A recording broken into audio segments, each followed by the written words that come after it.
Welcome to the International Teacher Podcast with your host, Kent the Cat Guy, Jacqueline from JP Mint Consulting, Darian the Family Guy, and Greg the Single Guy, bringing you episodes from around the world about the best-kept secret in teaching.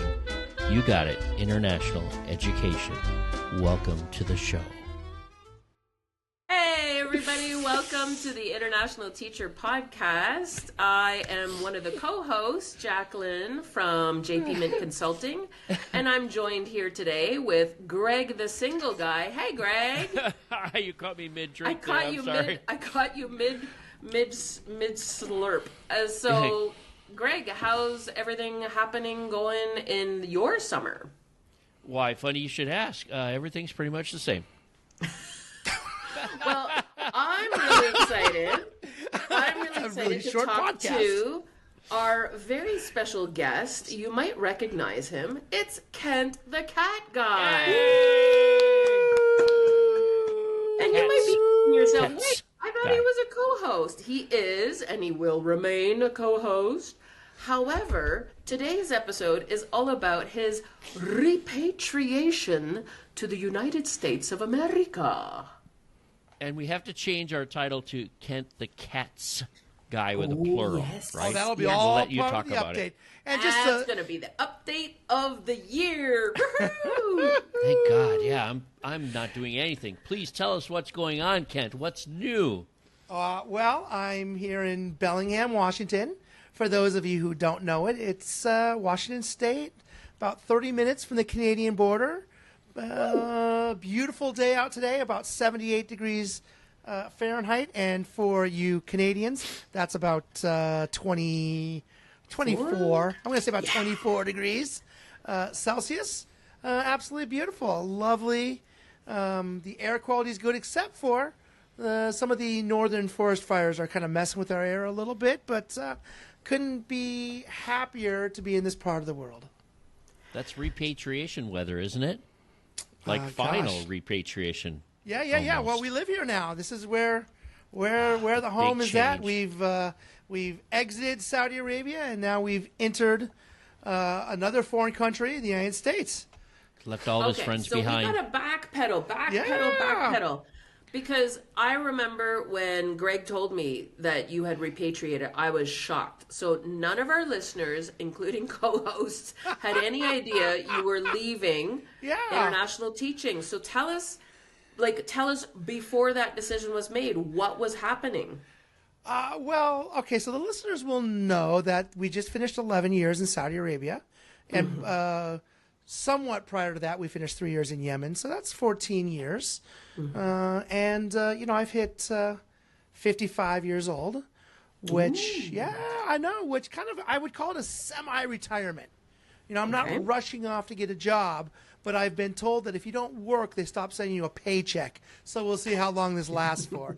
It's a raw deal. I just thought the paychecks would keep coming in. Yeah, they just don't keep coming. So I think we kind of hit that age, and we've owned a house here in lovely Bellingham for years and years and years. We've never really lived in it for more than a few weeks, so we thought we'd come try it out and see how we liked it. So far, so good. So this is the house that you paper your neighbors every summer looking for party goers. That is right. That's right. And now our neighbors are starting to look at us saying, "Are you still here?"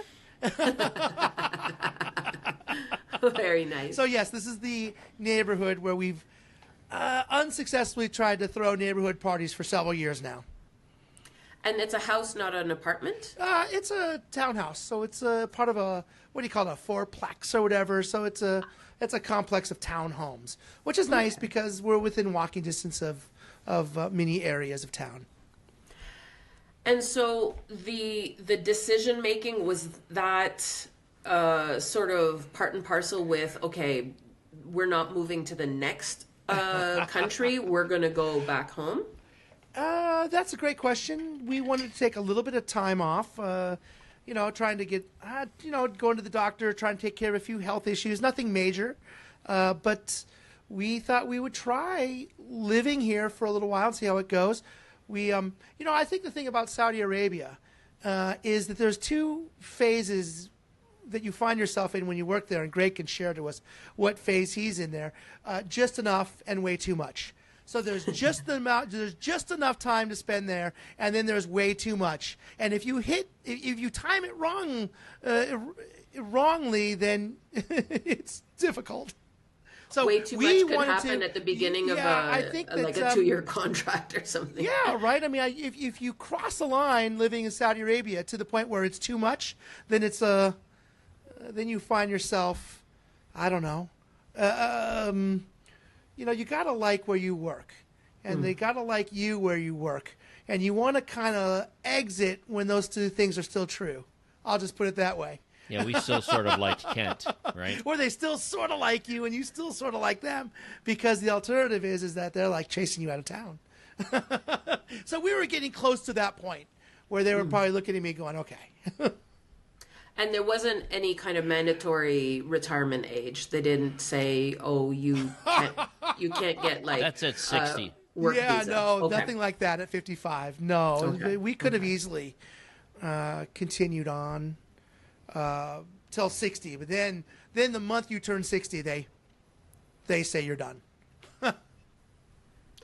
And may I be a little crass in saying that after 11 years, do you get some kind of a golden parachute? Well, here's what we get from my job. We have, so in the United States, we have something called the Rule of 55, which I don't know if our financial guests have talked about that.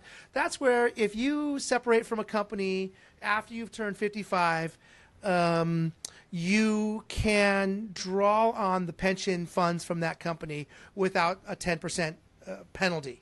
And it's called the Rule of 55, and it's an arrangement through the IRS. And it's not sort of a Saudi thing. It's being an American thing. So, number one, my age played a role in the decision. Number two, the company I work for offers a 401k plan and sort of a traditional pension plan. And so when you leave the company, they just kind of mush it all together and hand it over to you. So that's kind of where we're at. We're in the process of combining all those funds and figuring out how to sort of draw them down a little bit. And did I also understand that you get lifelong Medicare, or is that in the United States, and people from outside the country will be shocked that in the United States, when you don't get health insurance through your employer, it could cost thousands of dollars. Like for me and my wife to have medical insurance, it would probably be about $2,000. So my school offers up till the age 65. My wife and I greatly discounted health insurance. That's very good. So we probably pay a fourth of what we might if we got this insurance on the open market, and we can hang on to it till we're 65. And then at 65, you're just... At 65 in the United States, they turn you over to the Medicare system, and then insurance is kind of a secondary payer. So it's a huge perk after 10 years and turning 50 or whatever the rule is now. It's huge because you're getting great health insurance at a very reasonable price. Now, you said 2,000. Is that 2,000 a year or a month? A month. Yeah, that will shock right, Greg? Am I wrong? I mean, you live in the States, you want to get top-notch health insurance. That's $1,000+ a month. Ooh, because I was looking. I mean, comparing to Mexico terms, like, yeah, 2,000 a year. It's like it's a few pesos difference. Yeah, that's about what I would pay. A month. And I've visited several doctors, and I got to be honest, I'm semi-impressed with my U.S. healthcare system here in Bellingham. Bellingham, by the way, skews old, so there's a lot of health care infrastructure. It's not going to be adequate for the years to come when the entire town turns old, but so far so good. Greg, you have a question about repatriation? Because you coming from that same country, you must have some interesting questions of what does it feel like. I just want to know why the hell you left me. There goes my friend. Bye, Ken. Yeah. Well, to be fair, you just froze again. Yeah, to be fair, every one of us at our school where Greg and I are at, every year we're faced with, and making that decision. When's the right time? And I'm sure that Greg has got some ideas in his head when his time is, and So we hit our time. Yeah. Did you have a big going away party like Greg has done in Venezuela and places? My boss told me not to come back. Does that count? He sat in his living room and tried to decide whether or not they had all of their stuff actually sold and arranged for. It's stressful. I'll tell you, and for our international teachers out there who have spent 10 or more years someplace, packing your life up and moving is huge. I mean, I've had coworkers that raised entire families in another country, and then when it comes time to move, you have every keepsake from the children since they were 1 year old, and all of the stuff that you've accumulated traveling and sightseeing. And I mean, it would take a jumbo jet to get everything home for some people. So it's a process of elimination and decision making that can be tricky for some people. And Kent had Carla, his wife, to decide what's going to be sold and what's going to be taken back. And I think Kent got like a little carrier or something like that, and his wife took the rest of the 20 pieces of luggage. I made the list. That's true. She was going to leave you here, wasn't she? Yeah, that's right. Did you go with shipping container? We did you not. Go with boxes and suitcases? Shipping is huge. I mean, the school did give us a generous amount of money to ship. I mean, thousands and thousands of dollars, but that's exactly what the shipping company charges when you tell them. Yeah. Oh yeah, you never tell them the budget. No. Oh, they know the budget. It always comes in right at that number. So instead of paying that much money for shipping, which to be true, it would create a lot less stress to have someone come and pack up your stuff and ship it across the country for you. It's at a price. So we packed up our own things and we just carried them with us. We brought probably 10 bags. There was an 11th one that got left behind, of which I'm responsible for. So if you see a bag with our name on it, just send it if you could. But we brought our stuff. It also depends on like what the school is willing to do, but shipping it through a company, you may not see it for months, right? But taking it with you and paying for the extra baggage, right? Extra baggage, you're going to take it with you. You know where it is, right? Otherwise, it's going on a ship somewhere, and you don't know when you're going to get it. There's a lot of stories about that. And like Kent said, the longer you stay overseas, the longer you stay in one place, the more accumulation you have. So I'm surprised that they only had like 20 bags, but you should have seen their apartment. That was a lot of stuff we had to downsize. My advice, and Greg is absolutely right, and I would put this in a book somewhere. If someone is out there writing books about international education, if we can include a chapter on get rid of your stuff early and often, maybe in a second edition if possible. Ooh. Greg, shall I tell the fans? Is it official? Can I tell them? When's it coming out? As soon as that's either editor's he's frozen done. or he's shocked. I'm shocked at both. I'm shocked and frozen. Well, I'm going to tease the ITP crowd. There's a second edition of the first book called Finding the Right Fit. Finding the Right Fit. There's a second edition in the works, so keep your eyes open. I'm going to change We've the been title saying the just other to one screw for with so you, long. Kent. Oh my gosh. Second edition coming out soon. We'll let you know, ITP crowd. Stay tuned. So, okay, you made the decision, then you started downsizing your stuff. Yep. And then you already had a destination in mind. You even had a house, so you didn't have to do all the house hunting. Woo. But let's talk about some of those reverse culture shock moments that we hear about. Oh, yeah, and reverse that culture we shock. even get to experience a little bit in our own home countries in the summertime. But you have made the decision to go home and stay. So what are some of those reverse culture shock moments? I would say, first of all, I'm still going through that. Mm-hmm. So it's an ongoing culture shock. But I would say, when you're on vacation, when you go on, as a teacher, you go for a couple months, you're almost like a tourist. You eat lots of food. Traditionally, and this has been my experience, that you gain weight over the summer break because no matter how active you are, because you're eating all the foods and doing all the things that you do when you're on a trip and a vacation. So for the first culture shock I have is realizing that I'm not actually on vacation. I'm not actually going back to anywhere. So I have to establish actually real routines that don't involve massive amounts of food and alcohol, for one. So that's the first thing I've experienced. And the second thing is just planning your life beyond the month that you usually spend here, right? I mean, I don't. There's nothing on my calendar for August and September because I've never stayed here beyond July. So I'm still working on my calendar and planning events. Going to the doctor is a new experience. I don't know. My doctor just likes to chat. He just sits down and chats and types, and I don't know. So that's kind of fun. He's very helpful. He doesn't like my jokes that much, but that's not unusual.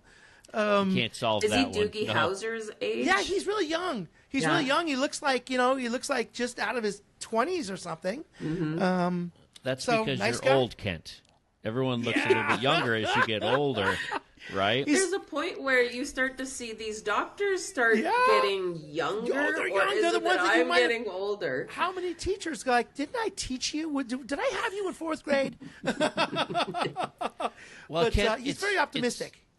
It's got to be difficult to go back and realize that you're not going somewhere. That you, like you mentioned, you're not on vacation, so you're waking up the next morning thinking you're not going out to the store to quickly get something before you leave at the end of the month and go back to your host country. You're sort of there, and you're unpacked. And I mean, I can't imagine what you're going through. I mean, it's tough for me to even comprehend it after being overseas for so long. But you're not running out to the store to get those extra things before you go back home to your host country. You have all the things available. You're not stocking up on your comfort foods and things like that. You haul back.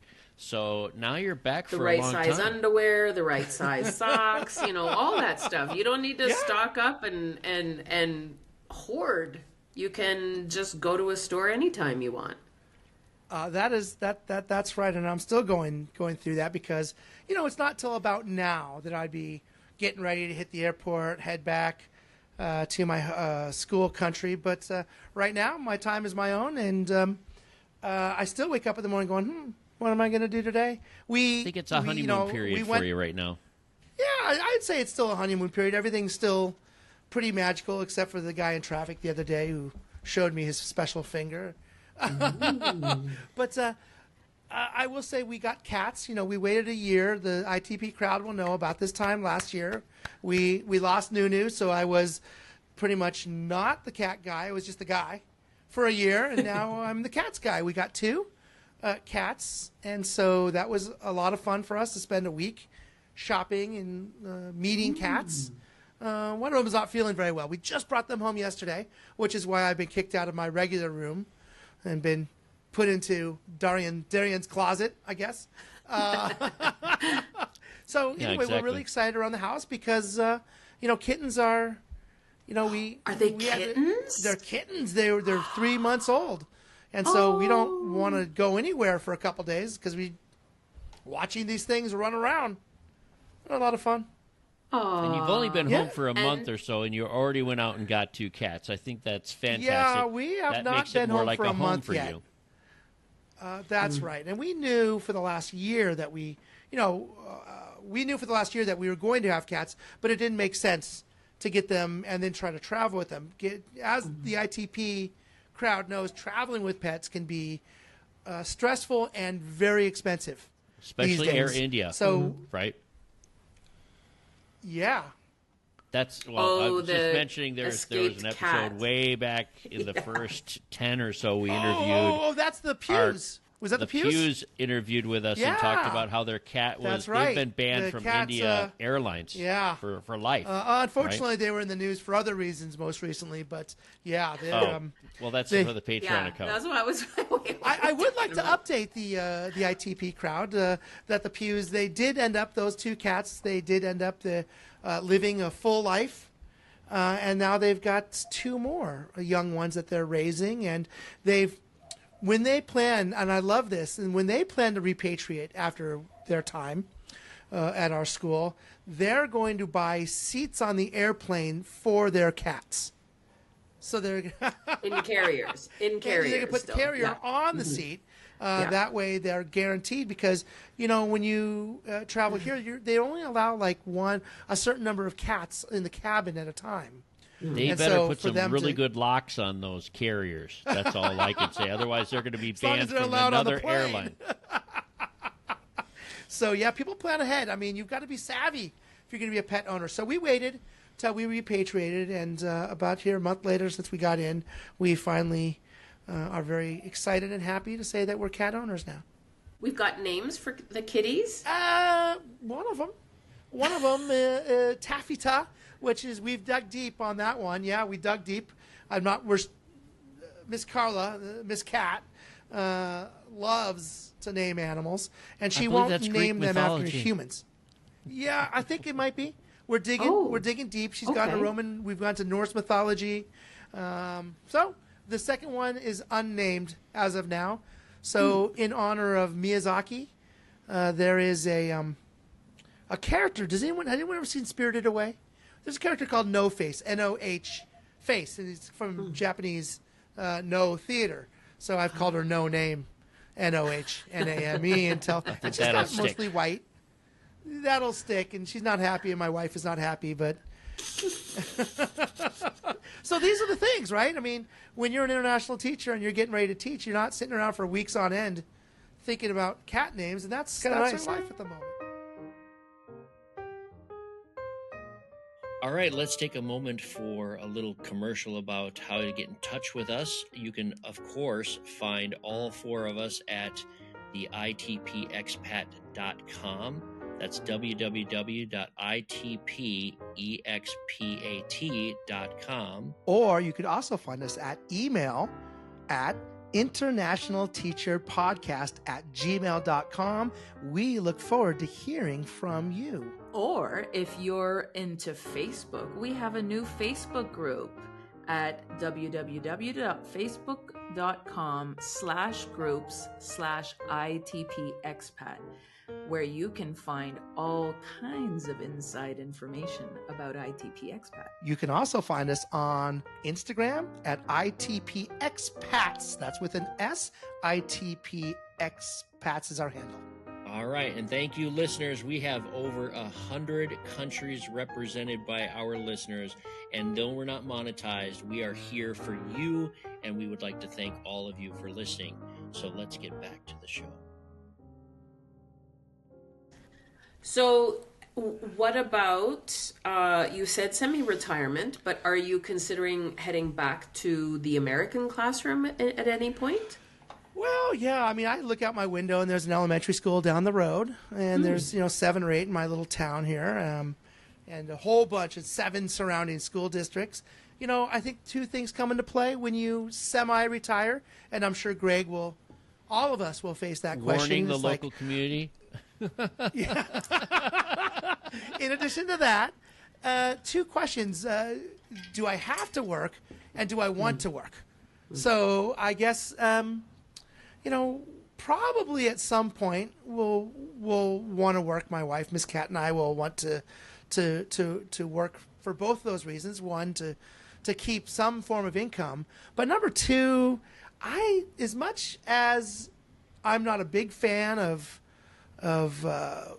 work in general, I do think there's some merit in having something that you go to on a regular schedule and working. And so is that teaching? There's a lot of schools around here. So we'll see. Semi-retired. Or back to the science lab.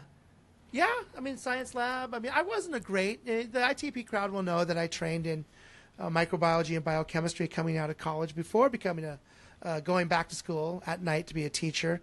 But I wasn't good at measuring things, and I worked with a lot of animals, and that didn't always work out. So we'll see. Well, I tell you what, that sounds like a luxury, and for our audience, it is really a luxury to feel that you have the choice of between wanting to work and needing to work. That's a luxury, I think. And if you're spending right and saving right overseas, you can be like JP Mint and be retired at 50, living in Mexico, running a small business if you want, but she's retired. And Kent, now you and Carla are back in the U.S., and you have this time, at least a little bit of leeway. Like, I remember early years when I was teaching, I had no choice. I had to find my next spot as soon as I could. I couldn't go without my next position, without knowing it, because I couldn't. But I guess we're at the age now with retirement. But I don't think that feeling ever goes away. Even if you are not in a position to have to go to a job right away, it's very weird after so many 20 years of always stepping into always working when the bell rings, to not have that. It's very weird. Trust me, I am with you 120%. I don't think I'm going to be able to do it. I really think I'm going to still be working at Walmart or something if I'm not in a school. I'll be doing something. Whatever it is, I'm going to have to be doing some kind of job. The biggest thing, too, is saying next year, meaning September. When I say next year, still, after 4 years of retiring, it's like next year is September, not January. Well, that's like free beer tomorrow, right? That's like free beer tomorrow. I will tell you the other thing, that our next project is maybe getting some e-bikes. I mean, these things are great. You probably don't find these a lot overseas, I bet. Maybe for our, I don't know, like, our Norways and our Belgiums and those countries where there's probably 2 bikes for every one person. They got flat and perfect bike lanes. I don't know if they use e-bikes, but certainly So these are 2 wheels, not the ones with the they're basically a bike with an electric powered motor that's pedal assist. Oh, I've got a story like for you. Throttling. You got an e-bike story? I do. I'd love to hear your e-bike story. Funny because you we're should shopping ask. for them. Right? And it is very international. I was living in Switzerland. A friend of mine that was teaching at my school said, "Hey, what are you doing for New Year's?" I said, "I haven't planned anything for New Year's, just for Christmas." So we planned for a trip down to Nice, which is on the Mediterranean, right? And southern France. And if you look at me, I'm not that athletic. And she was like 67 or 68, and she was a bicyclist. So we get to Nice, and she snored terribly, by the way, but we had to share this dinky little room, and she snored all night, so I didn't get any sleep. The next morning, she wakes up, she goes, "All right, we're going." And I said, "Where are we going?" She goes, "Well, I booked a bicycle tour." And I said, "There's no way I'm going on a bicycling tour because if the you cars ever go not there, working? if you ever exactly." So around Nice and around Monaco and all that area along the water there, mountainous, beautiful mountainous roads and beautiful the water, biking. Beautiful, If amazing. you beaches. want to drive around, I think it'd be wonderful. So I said, "There's no way in Great hell skies. I'm going. There's no way in hell I'm going on a bicycle tour."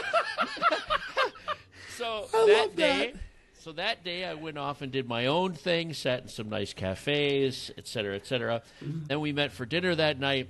She said, "Okay, well, I booked us a tour for tomorrow." I said, "No way. I'm not doing it today. I'm not doing it tomorrow." She said, "But, Greg, they have a special e-bike for you that they want you to try out." She goes, "I talked him into it. It's an electric bike that you get to." I'm like, "Well, I'm in. Okay, I'll try it out." She goes, "Yeah, they didn't charge us or anything." She said, "Listen, I talked them into it. They want you to try it so that they can say that a non-athletic person can do the biking tour." They made a poster. a poster child for non-athletic I can do it. Anyone can. The fat guy can do it. Anyone can. So they had one bike. They're trying it out. So I tried this thing out, and I tell you, I can't believe what was happening. We're going up this mountain. It's like for an hour, and I have this little basket on the front. The only thing I was missing was a beer. All right, I should have been drinking beers while I was doing this because I'm sitting here, ding, ding, ding. Are you guys going to catch up? All? No, okay. Let me explain the e-bike a little bit. There is a battery and there's a motor on it, but it just takes the torque and adds more power to your bicycling, okay? So if I'm pedaling, it's giving you extra power. So you do still need to move your legs. And I had it on medium speed. So every time I would pedal, it would give 70% more to my pedaling. I think if you put it up on full power, you're getting double of, or something like that. I don't know what the mathematics are, but you're still pedaling, but it doesn't, I wasn't even breaking a sweat. I'm going up a mountain. I'm not. I mean, I can't even walk up a mountain, much less bicycle. But I'm in front of them. I'm in front of them, looking back, going, You're "Hey leading guys, the pack." ding, ding, ding! Are you guys going to catch up?" And the bicycle guy that ran the shop is sweating. She's sweating, and I'm like, "Oh yeah, you guys can't keep up." I'm on the e-bike. We went for like 4 hours. I didn't break a sweat. I should have brought a picnic with me. I know, All right? I'm convinced that in itself. I hope they got that in writing from you, because that in I had the whole itself thing would on video. I convince me. interviewed the guy at the top of the mountain too. It's great.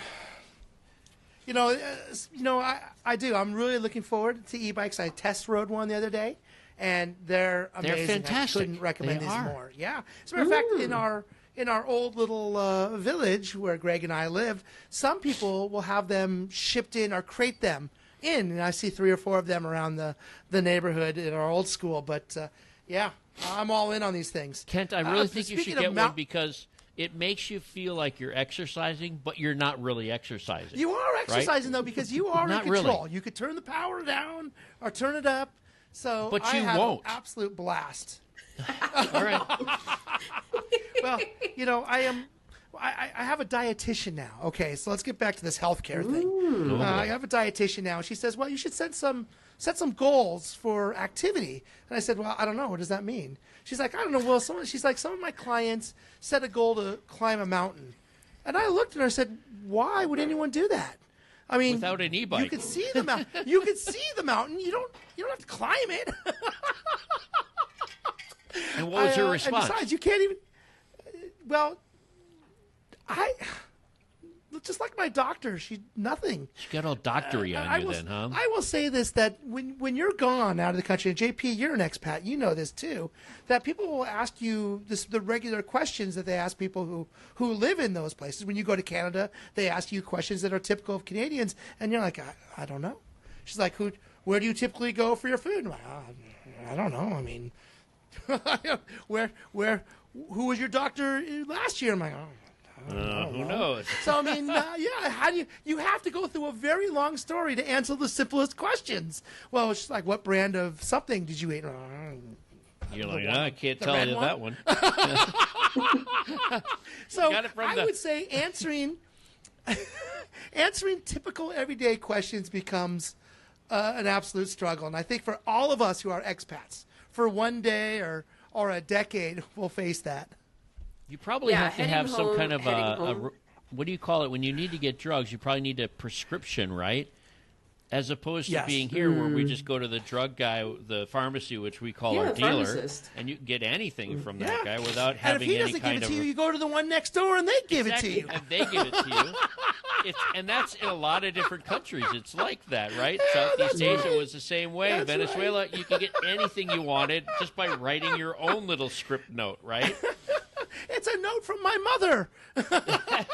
So you know how every summer when you would head back home Yes. and you'd have to give the spiel about, I live overseas, I teach overseas. Good question. This is like a long-term, 1-year contract, 2-year contract. Now you're going to have to do the reverse, Kent. You're going to have to do the reverse. Have and you say, already? Yeah. Well, I was a teacher overseas for 15 years, and now I'm returning. I live here now, but you're gonna have to figure out that spiel, the reverse spiel. And there's no easy spiel for that. It's like, I used to. And the other thing the international teachers hear all the time is like, you'll say, well, I teach at an international school. And they'll be like, what did you teach? I'm like, oh, elementary.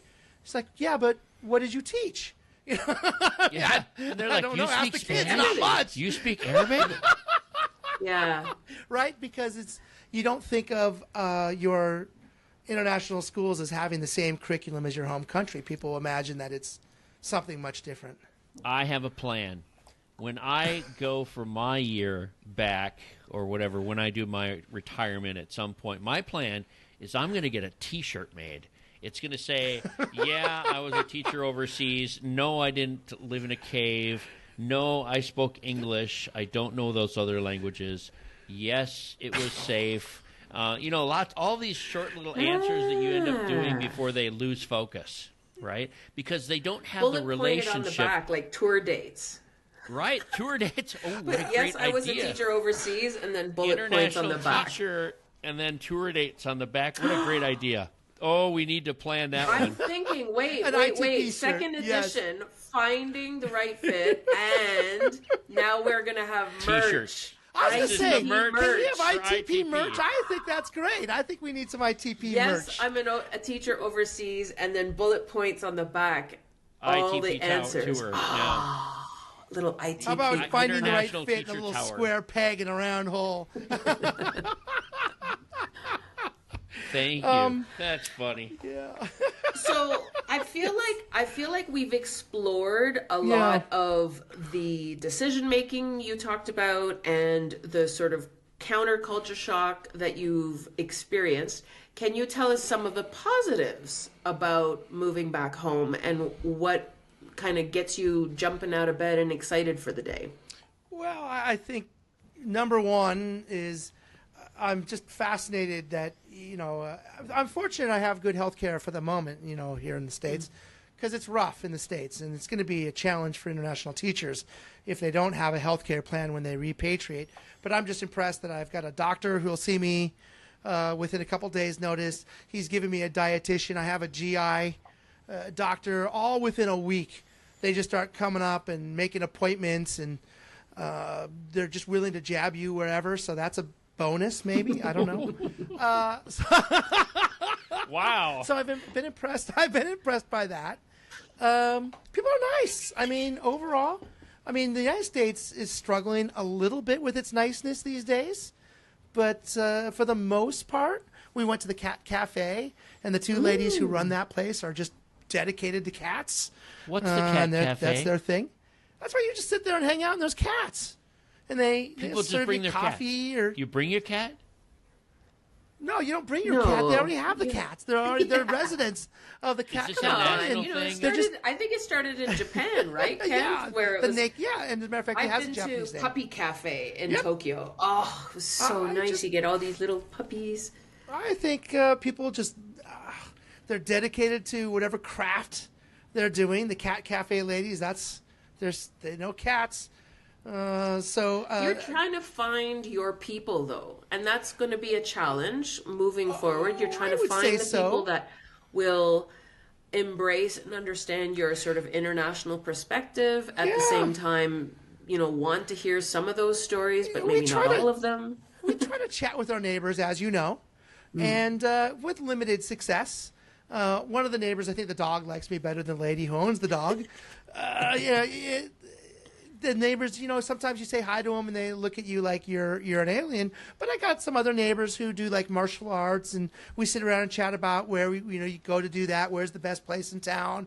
My other neighbor, she's really like the neighborhood historian. She knows about the empty lot next door and the empty lot down the road and the new houses. So, I think that's something as international teachers, that's not part of our daily routine.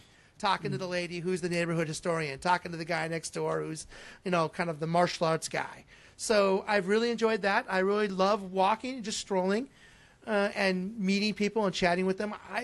I don't think most of them like me that much, but you know what? You got to try. What's the alternative? Just sit. You could yourself. start a conversation about restaurant recommendations in the neighborhood, Yeah. because that's something that He's also from would there, so be he's in not common. really. Kent, am I right? You're from that area. You're not coming to a I'm brand from the new suburbs place. of Seattle, which is about 2 hours away. So it's not a whole.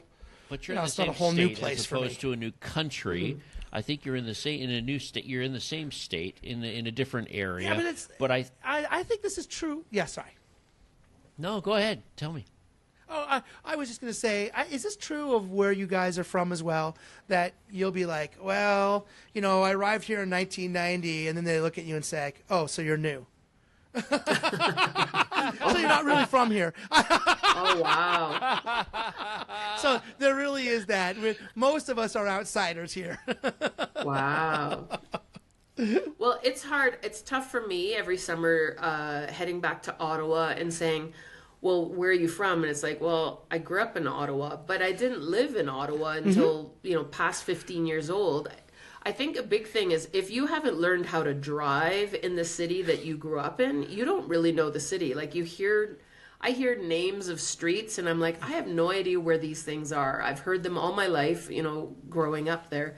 But you're a little bit like a tourist in your own hometown or in the town that you've chosen to settle in. And so I think you can absolutely use that to your advantage and just say, I'm kind of new back here.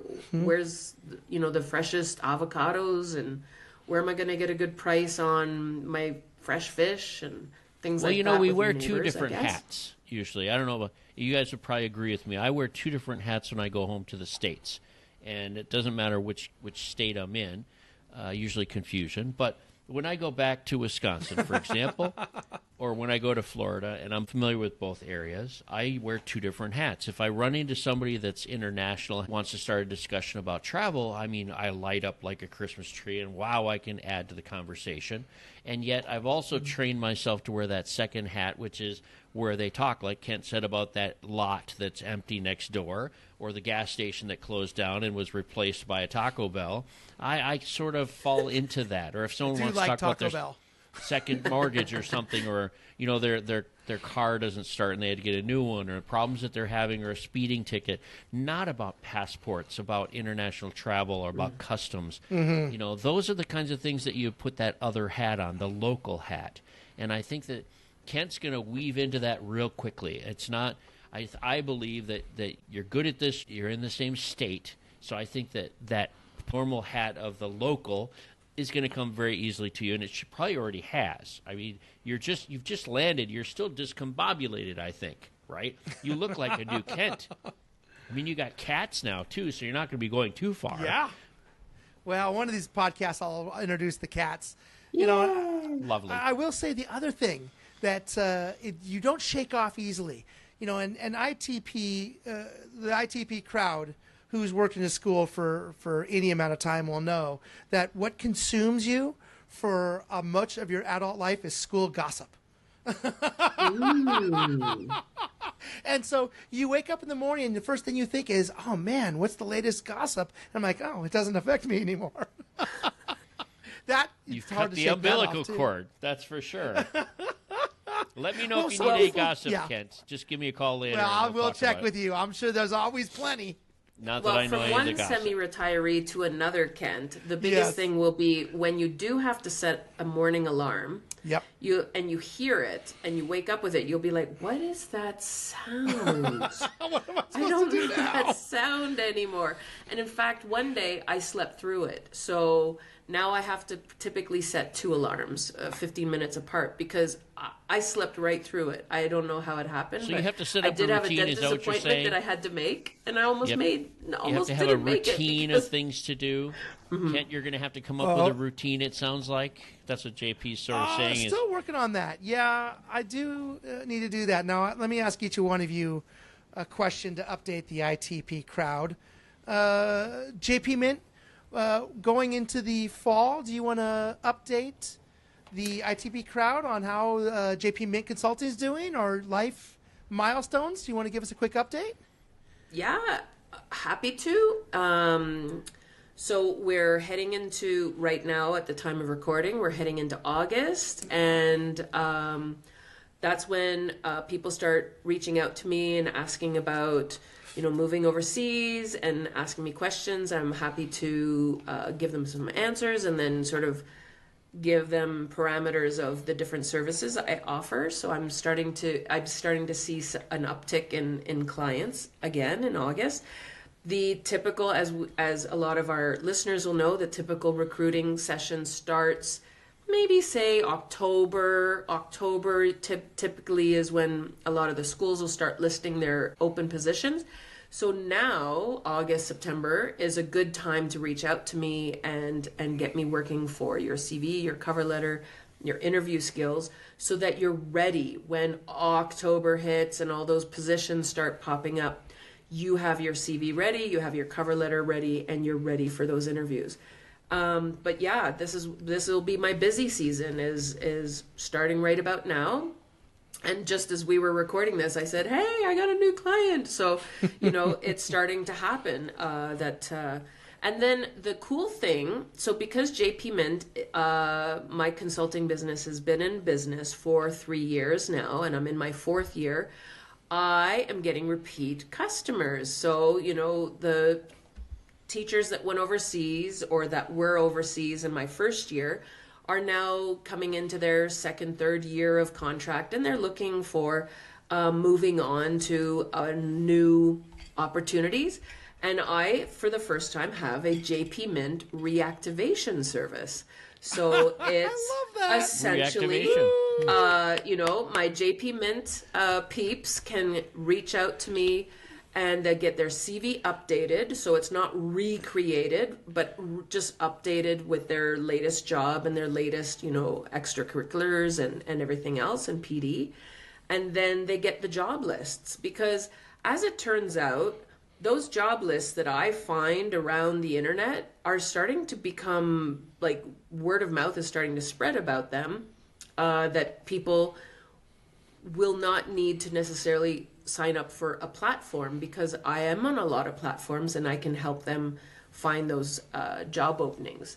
And I do kind of go through them, and I don't put every school that has a position listed, because I wouldn't necessarily want my clients going to those schools. So I don't call it vetted, but it's almost like that. It's curated. Curated. I think it would be a good Teacher word. curated. Well, Educator curated. I am very excited to hear about JP Mint Consulting, and I'm really glad that the ITP crowd has a chance to hear directly from you and to reach out to you. So that's an awesome update. Thanks, JP. And Greg? Yeah, Greg. What's fresh off the Maldives? Kent was taking over the organization of the interview process here. No, I just want to hear how you're doing, buddy. Let's see some updates. Well, first of all, I am wearing clothes. I did pay off my internet bill. Top and bottom. Yes, I'm not wearing we a have hat proof from of Maplewood neither. Meats. Yep.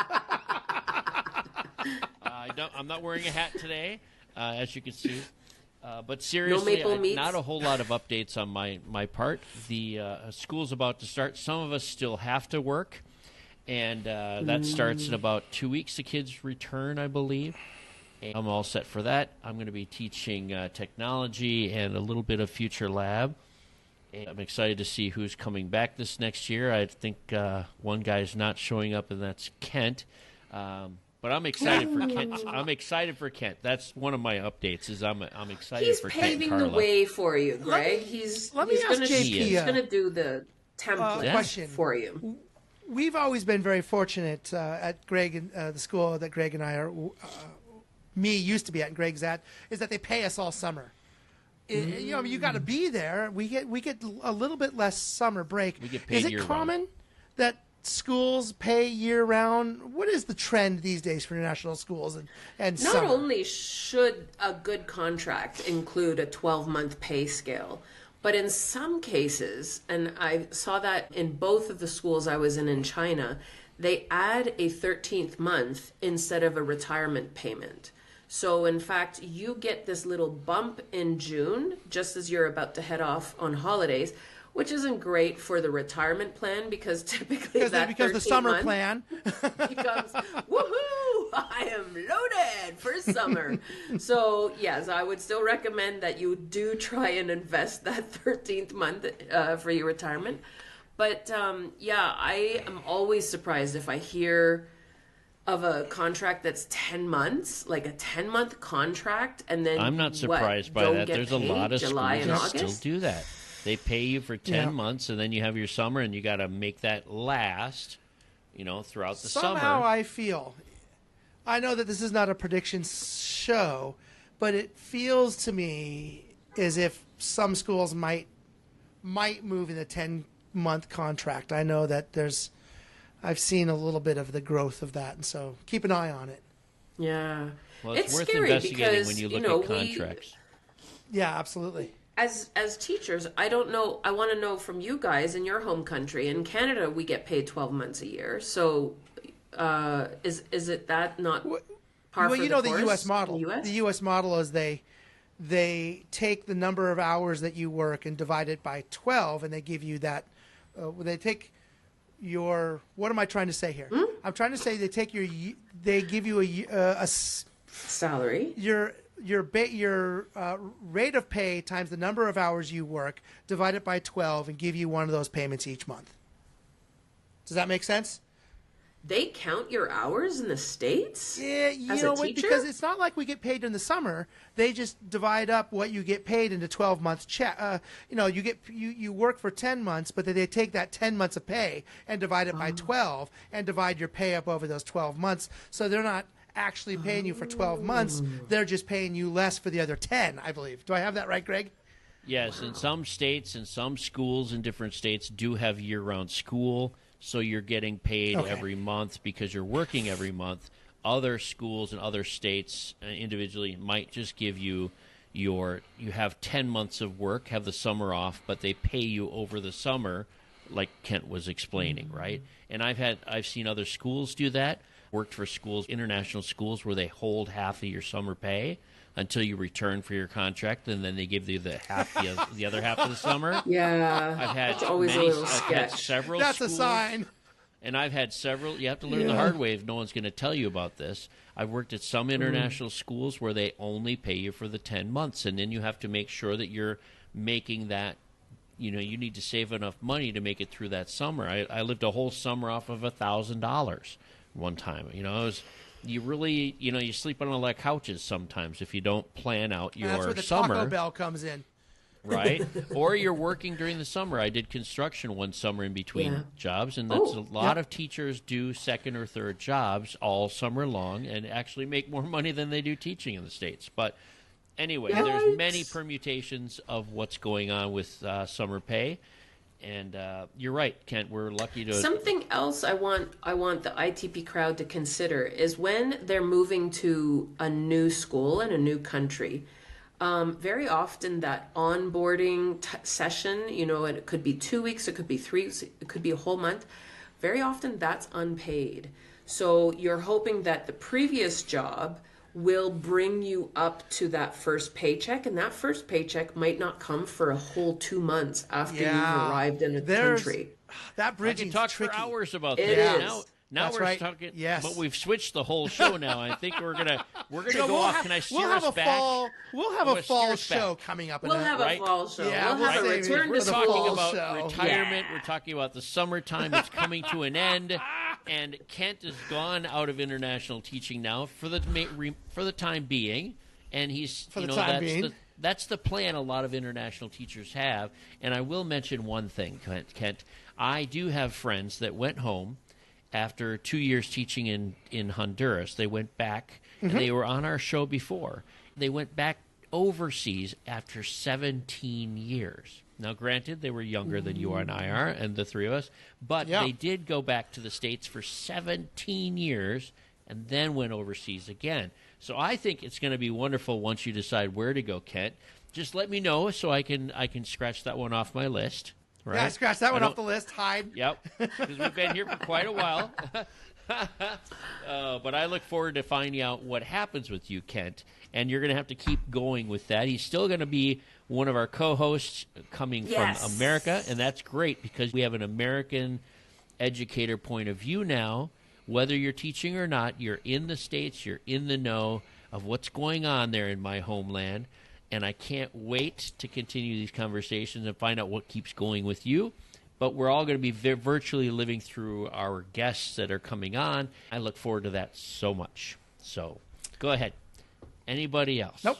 Final thoughts? Yeah, I'm excited. I'm excited to tell the ITP crowd that Kent is not going anywhere. He has signed the contract with ITP for yet another season.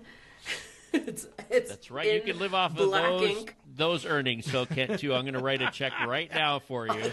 There we go. Here's a check for $0.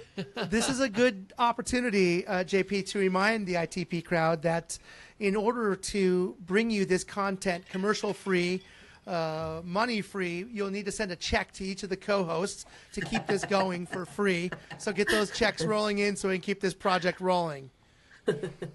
I just gave you a 30% don't forget our raise, Patreon Kent. account. All right, Kent, final thoughts on our show, buddy. Nope. I just want to tell the ITP crowd that I look forward to continuing to hear from you, and I'll continue to share my knowledge and cats with you. So let's have a great year going into this, everyone, and we'll see you in a little while. Thank you both. Thank you both. We will wrap this up and see you next episode, everybody. Thank you. Yeah, that was pretty good, wasn't it? Yay! You're holding those hands up. I was going to see how long you're going to hold your hands up like that, Kent. Oh, there. There we go. Yeah. This is what I like. I like That's this it. one. That one's in honor of God. Ozzy Osbourne.